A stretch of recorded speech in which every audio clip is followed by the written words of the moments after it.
guys, welcome to the channel YouTutor, and today we are going to discuss about some next part in the Laplace transform. And ये part काफ़ी ज़्यादा important भी है with the exam point of view.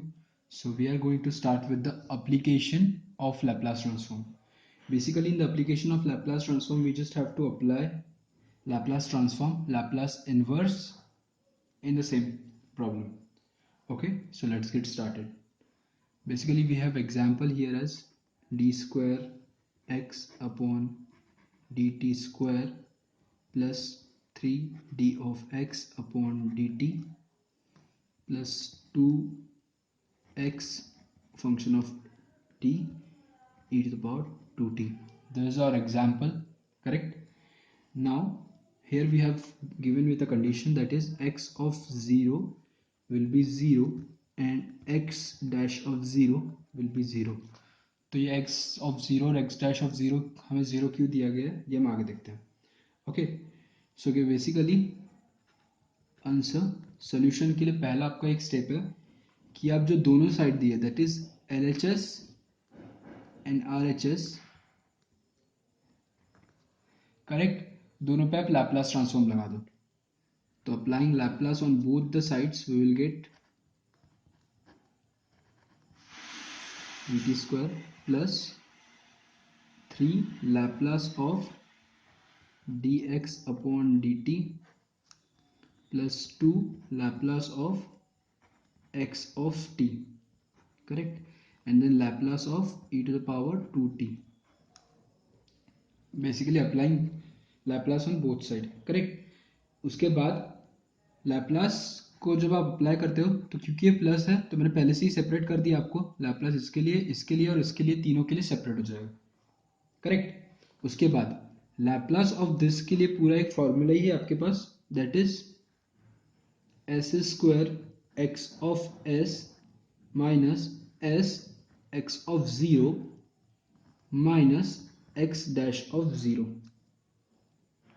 Correct. तो ये हो गया इसका.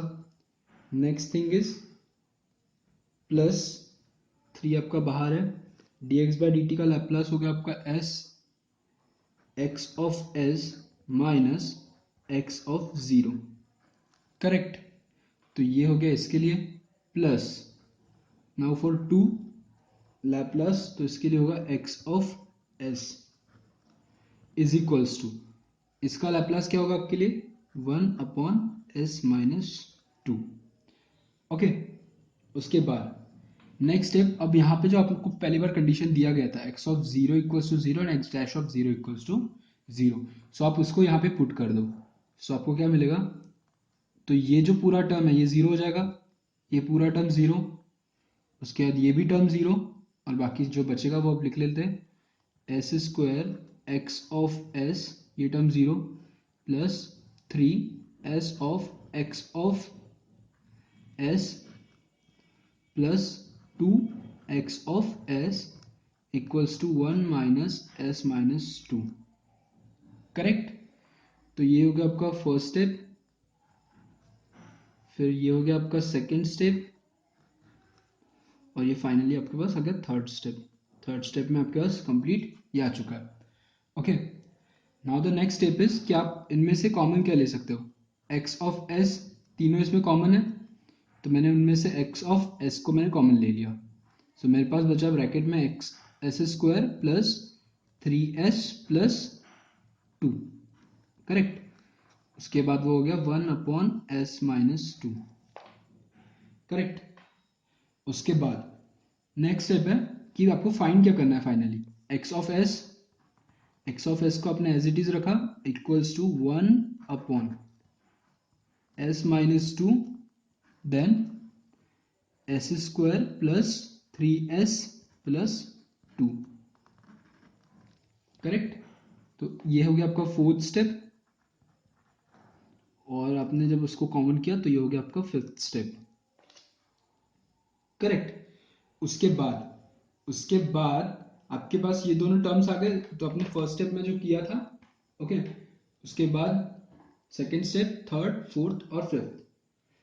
उसके बाद नेक्स्ट स्टेप है कि आपको फाइनली x ऑफ t चाहिए, ओके. सो आप अगर मैं इसको लैपलास इनवर्स लगा लूँ तो for example applying Laplace inverse on both the sides, तो एक्स ऑफ एस हो जाएगा इक्वल्स टू, क्योंकि मुझे एस के टर्म से बाहर आना है, ओके, मेरे को टर्म लाना है टी के फॉर्म में, ओके, सो मैंने लैपलास इनवर्स लगा दिया, लैपलास इनवर्स, सो 1/s-2 ये होगा S square plus 3s plus 2, correct. तो हमने लैपलास इनवर्स क्यों लगाया, क्योंकि हमको फाइनल आंसर जो चाहिए वो टी के फॉर्म में चाहिए, ओके, हमेशा जो फाइनल आंसर आपका आएगा वो टी के फॉर्म में ही आएगा, करेक्ट। अब इसको अपने लगाने के बाद आपके पास ये तो बेसिकली टी के फॉर्म में बन गया, x of t equals to, लेकिन ये एज इट इज रह रहा है 1/s-2 s square plus 3s plus 2, correct. तो अब आपके पास फाइनली क्या आ गया कि आपको ये टर्म को पूरा सॉल्व करना है, ओके। तो ये हो गया आपका, हो गया 6th स्टेप, और ये हो गया आपका 7th स्टेप। मैं फिर से रिपीट करता हूँ, आपने फर्स्ट स्टेप में क्या किया, बोथ साइड पे लैपलास लगाया, करेक्ट, जिस तरीके से हमने कहा था कि लैपलास आपको लगाना है, तो क्योंकि प्लस ऑपरेटर है उनके बीच में, तो लैपलास हर एक टर्म के लिए जो है सेपरेट हो गया। अब एलएचएस में लैपलास, इसके लिए अगर आप लैपलास लगाओगे तो आपको ये टर्म मिलेगा, इसके लिए लैपलास, तो ये टर्म 3 कांस्टेंट है तो 3 बाहर आ गया आपका, 2 कांस्टेंट बाहर, लैपलास इसके लिए इतना, करेक्ट। और लैपलास e⁻2t के लिए आपके पास है 1/s-2, correct. Then third step में आपने क्या किया, इनमें से एक कॉमन फाइंड किया, फोर्थ स्टेप में आप उसी कॉमन को बाहर लेके एक इक्वेशन बनाया क्वाड्रेटिक, और इसको एज इट इज रखा। नेक्स्ट स्टेप, क्वाड्रेटिक इक्वेशन को आप इसके नीचे लेके गए, जो आपके पास ये आ गया। उसके बाद आपको जो फाइनल सोल्यूशन चाहिए वो टी के वेरिएबल टी के फॉर्म में चाहिए, तो इसके लिए आपने अप्लाई किया लैपलास इनवर्स, ओके। तो अब जैसे कि यहाँ पे आपने देखिए लैपलास जब एक्स ऑफ टी पे अप्लाई किया था तो एस का फंक्शन मिला था, तो इसी का अगर इन्वर्स करोगे तो आपको आपके पास फिर से फाइनल जो टी के इसमें आ गया, ओके। अब आपको फाइनल इस टर्म को अगर आप इवेल्युएट कर लेंगे तो एक्स ऑफ टी जो आपको मिल जाएगा। तो इसके लिए नेक्स्ट पेज पे चलते हैं, ओके ओके। सो हमारे पास जो फाइनल टर्म है वो है 1/s-2 s square plus 3s plus 2, correct. ये हमारे पास फाइनल टर्म है जो हमको इवेल्युएट करना है। अब इसको हम जा सकते हैं पार्शियल फ्रैक्शन से, करेक्ट। तो मैंने ले लिया equals to a of s-2 plus b upon, अब मैं इसका फैक्टर कर लेता हूँ, जैसे कि S square plus 3s plus 2 है, तो 3s को आप लिख सकते हो 2s प्लस 1s, करेक्ट। और उसके बाद अपने 3s को लिख सकते हो 2s प्लस 1s, ओके। और उसके बाद आपके पास 2 है, तो 2 को भी अगर आप इससे वैल्यूट करोगे तो आ जाएगा, ठीक है। सो आपके पास है s plus 2 plus c upon s plus 1, correct. अब ये आपके पास फाइनली आ चुके हैं दो फैक्टर, करेक्ट। तो उसके बाद फिर आपने क्या किया, पार्शियल फ्रैक्शन के लिए a है तो इन दोनों से a को multiply, that is s plus 2 into S plus 1, plus b के लिए s-2 s plus 1, correct, plus c के लिए आपने किया s-2 और s प्लस 2 से फाइनली, ओके। सो आपके पास इसके लिए बाद डिनोमिनेटर में एक कंप्लीट टर्म s-2 और s प्लस 2 s प्लस 1 आ गया, जो कि सिमिलर है आपके इस टर्म के डिनोमिनेटर से, s square plus 3s plus 2, correct. So denominator will be cancelled, okay. So आपके पास फाइनली आ गया 1 equals to a of s plus 2 s plus 1 plus b of s-2 s plus 1 plus c of s-2 and then s plus 2, correct. तो आपके पास ये final में term आ गया, okay. उसके बाद फिर से आप वही करोगे हिट एंड ट्रायल मेथड। तो हिट एंड ट्रायल मेथड से आप कर सकते हो कि जैसे कि मैं पुट कर देता हूँ s equals to -2, s equals to अगर -2 पुट कर देता हूँ, ये टर्म पूरा और ये टर्म पूरा 0 हो जाएगा। सो b ऑफ, जिसको मैंने किया put s equals to -2, correct. तो b of -2 -2 and -2 + 1 equals to यहाँ पे आपके पास 1 है, correct. So it will be -4b और ये होगा -1, so it will be 4b equals to 1। So अब क्या आ गया, b equals to 1/4, correct. Now the next step is कि आप पुट कर सकते हो s इक्वल्स टू, यहाँ पे 2 पुट कर दीजिए।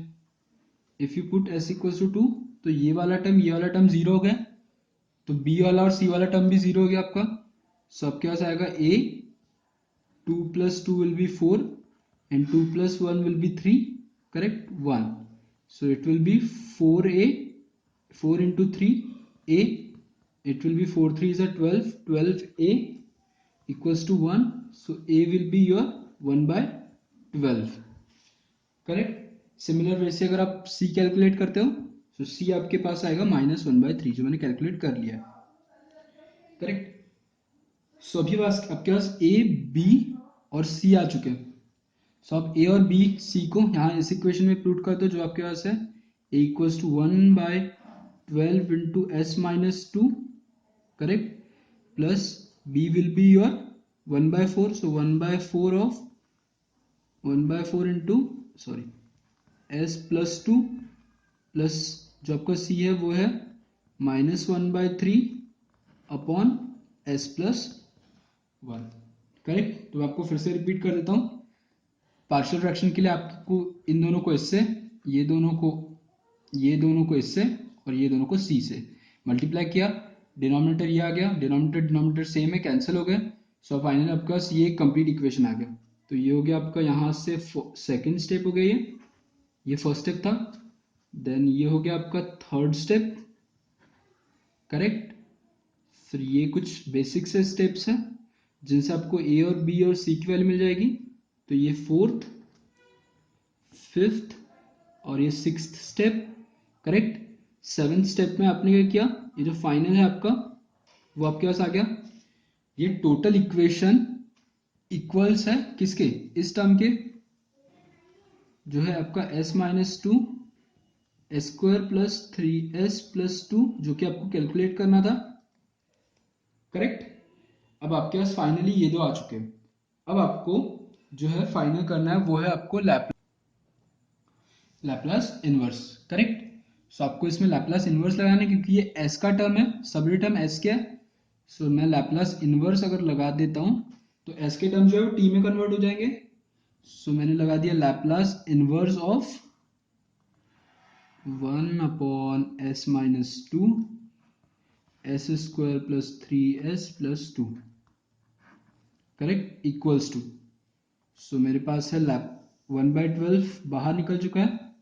लैप्लास इनवर्स ऑफ s-2 वो क्या होगा, e⁻²t, करेक्ट, प्लस 1/4, क्योंकि वो प्लस में है तो e⁻²t, ओके। उसके बाद -1/3 e⁻−t, ओके। सो एक और बार क्रॉस चेक कर लेते हैं, ओके। सो हम एक बार क्रॉस चेक कर लेते हैं। सो ये रहा आपका फाइनली 8th स्टेप, ओके। तो यहाँ से हमने जो स्टार्ट किया था सेकेंड स्टेप से, ये क्रॉस हो गया। फिर यहाँ पुट, आपने हिट एंड ट्रायल मेथड से जा रहे हो तो इसको आपने -2 पुट कर दिया, तो जो टर्म 0 होंगे उनको छोड़ के b बचा। सो b की वैल्यू आपने फाइंड आउट कर ली यहाँ पे,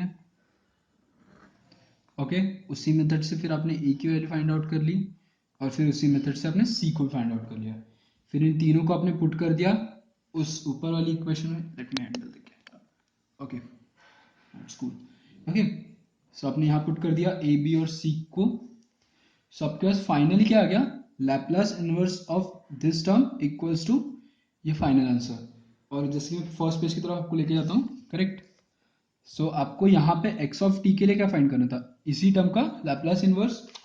सो finally you can write it as x of t is equals to 1/12 e⁻²t plus 1/4 e⁻−2t -1/3 e⁻t।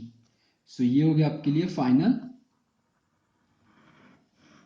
Answer, correct, जो है आपका final answer. Okay, hope you guys understand the concept of Laplace transform, how to apply Laplace transform, how to apply Laplace inverse, when to apply Laplace transform and when to apply Laplace inverse, correct? If you want in the term of x of t, so we have to apply Laplace inverse to s term of s, correct?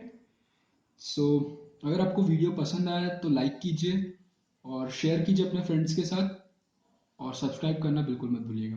Thank you guys, thank you for watching.